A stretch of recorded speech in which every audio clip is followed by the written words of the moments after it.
कीर्ति चौधरी पीलीभीत से। हम लोग वहाँ पीलीभीत उत्तर प्रदेश में खुद खेती करते हैं और कि वहाँ पे गेहूँ धान की खेती होती है, कुछ गन्ना होता है और बाकी कुछ पॉपुलर के पेड़ वहाँ पे उगाए जाते हैं। तो क्योंकि मैंने अर्थशास्त्र में पढ़ाई की है और उसके बाद मैं फार्मिंग में वापस आई पीलीभीत में, तो मुझे ऐसा लगा कि कुछ नंबर्स पे और कुछ डेटा पे भी बातचीत हो। तो मुझे लगा कि ये मेरी जिम्मेदारी है कि मैं समझाऊं और अपनी बात रख पाऊं कि क्यों ये जो किसानों का डर है कि ये 3 कानून काले हैं, वो बिल्कुल सही है, बिल्कुल जायज़ डर है। तो ये मैं आपको थोड़ा सा और इसमें कुछ उदाहरण यहाँ पे देना चाहूँगी और बहुत कम समय में आपको बताना चाहूँगी कि 3 कानून काले क्यों हैं। क्योंकि अब हमारे कृषि मंत्री जी ने इतने दिनों बाद, 2 महीने बाद ये सवाल राज्यसभा में उठाया कि भाई हमें तो समझ ही नहीं आ पा रहा और कोई हमें समझा नहीं पा रहा कि इन कानूनों में काला क्या है। तो उसी का ही जवाब देने की मैं कोशिश करूंगी। देखिए, इनके जो 3 कानून हैं, पहला कानून है फार्म प्रोड्यूस ट्रेड, जिसमें ये कहते हैं कि अभी हमारी कुछ 7-8 हज़ार APMC मंडियां यानी सरकारी मंडियां हैं जहां पे किसान अपनी ट्रॉली लेके जाता है, चाहे छोटा हो बड़ा हो, और वहां पे 6 से 8% का टैक्स देके अपना गेहूं या धान बेचता है। अब ये कह रहे हैं कि प्राइवेट मंडीज को भी हम इनवाइट करते हैं कि देश भर में प्राइवेट मंडियां आए और किसान अपना माल अब कहीं पे भी बेच सकेगा। लेकिन इन्होंने टैक्स 6 से 8% नहीं रखा, टैक्स में भारी छूट है और भी तमाम तरीके की फैसिलिटीज हैं।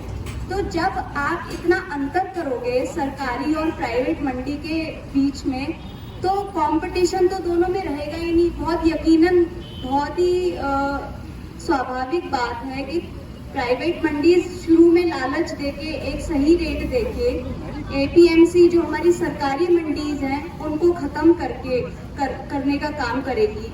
और जब वो खुद उनकी मोनोपोली हो जाएगी पूरे देश भर में, तो वो किसानों को एक्सप्लॉइट करेंगी और अपने हिसाब से दाम तय करेंगी।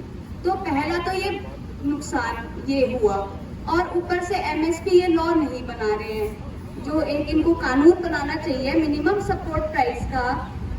अगर ये कानून भी बना देते हैं तो चलिए, हमें कोई खतरा नहीं है, प्राइवेट मंडीज आए और अच्छी बात है आए, लेकिन आप कानून बनाइए ना कि मिनिमम सपोर्ट प्राइस आपका ये है, इससे नीचे आप माल नहीं खरीद सकते। दूसरा इनका है एसेंशियल कमोडिटीज एक्ट। उसमें जो भी हमारी जो ये फसलें हैं, गेहूं, चावल, अपनी तिलहन और अपनी दालें वगैरह, ये सब अब एसेंशियल कमोडिटीज का हिस्सा नहीं रही। इस पे अब कोई लिमिट नहीं है और कितना भी कोई भी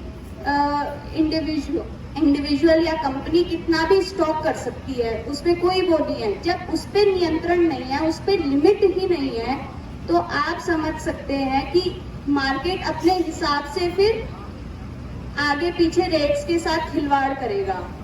वो अपने पास स्टॉक कर लेगा और फिर किसानों का एक्सप्लॉयटेशन तो होना ही है, क्योंकि उसके रेट्स आगे पीछे होंगे। तो जैसे हम देखते हैं, देखिए इकोनॉमिक्स में, अर्थशास्त्र में बड़ा अच्छा लगता है कि मार्केट रिफॉर्म्स, लेकिन मार्केट्स जो है वो अक्सर अन्याय ही करते हैं, जो हमने अमेरिका और यूरोप में देखा है। मैं आपको उदाहरण देती हूँ।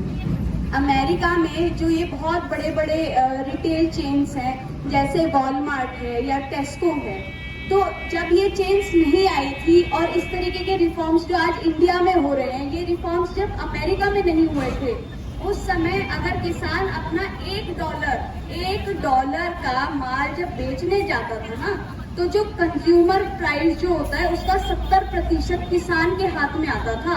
आज जब ये बड़े बड़े रिटेल चेन्स आ गए हैं, तो अगर $1 का जो उसका माल है ना, उस पे उसको सिर्फ जो $1 जो मान लीजिए जो कंज्यूमर खरीदता है, उसमें से किसान को सिर्फ 4 सेंट यानी 4% ही पैसा मिलता है। बाकी सब ये बीच के जो बड़े बड़े रिटेलर्स हैं, या कहिए कि कंज्यूमर के कंधे पे आके पड़ता है और रिटेलर्स अपना मार्जिन कमाते हैं।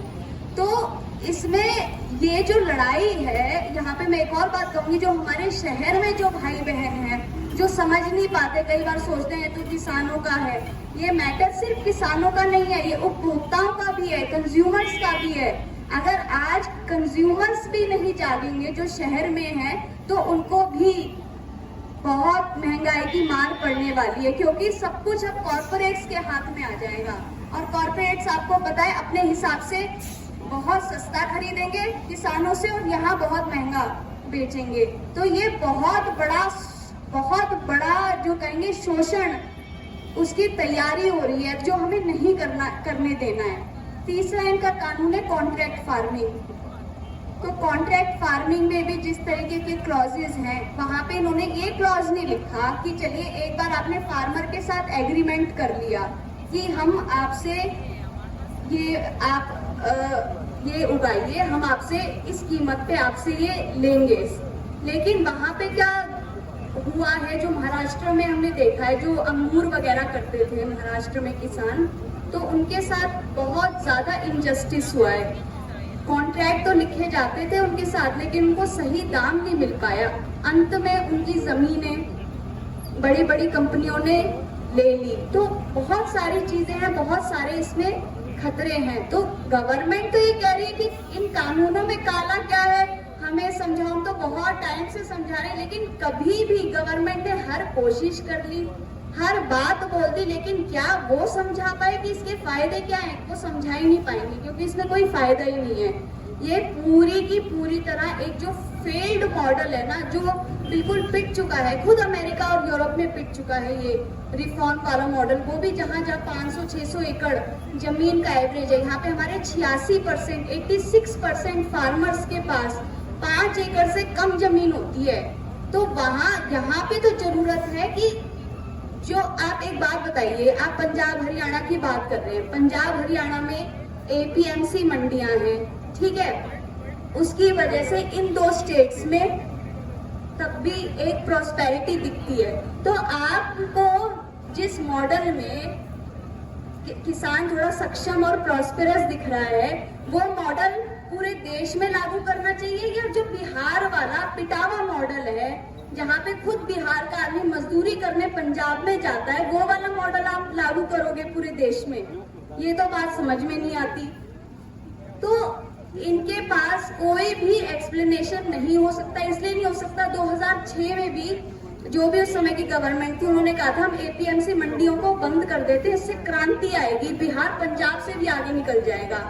आज बिहार के किसान की जो पोजीशन है ना, आमदनी है, वो सबसे बदतर है पूरे देश में।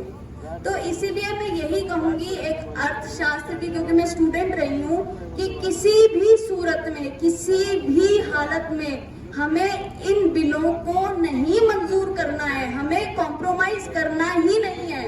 बहुत बड़ा अन्याय हो जाएगा हमारे साथ, तो बिल्कुल नहीं करना।